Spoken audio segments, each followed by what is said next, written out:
Welcome to Rajapalayam recipes. இன்றைக்கி காலையில் நம்ம ஒரு மில்க் ஷேக் தான் பண்ண போகிறோம். நல்லா கனிந்த வாழைப்பழம் ஒன்று எடுத்து வச்சுருக்கேன். பாதாம் நைட்டே ஊற வச்சு தோல் எடுத்து வச்சுருக்கோம்.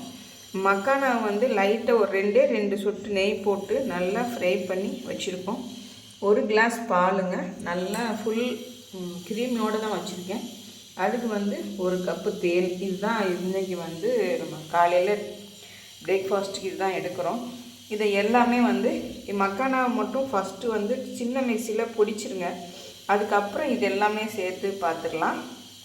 இந்த மாதிரி மக்கானாவை பொடி பண்ணி நீங்கள் போட்டால் தான் கொஞ்சம் நல்லாயிருக்கும். மக்கானா பொடிச்சு எடுத்துகிட்டு அதோடய நான் பாதாமும் இந்த மாதிரி பொடிச்சிட்டேன். அப்போ உங்களுக்கு ரொம்ப திப்பியாக இருக்காமல் நல்லா க்ரீமியாக கிடைக்கும்.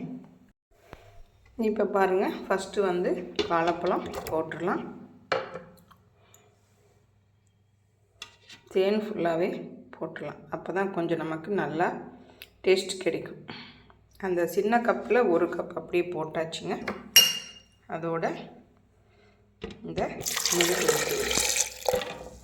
இப்போ அடித்து எடுத்துகிட்டு வந்துடலாங்க.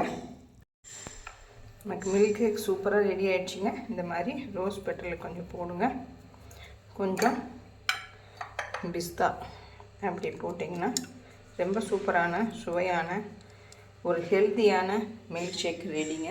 நீங்களும் ட்ரை பண்ணி பார்த்துட்டு எனக்கு கமெண்ட் பண்ணுங்கள். தேங்க்யூ.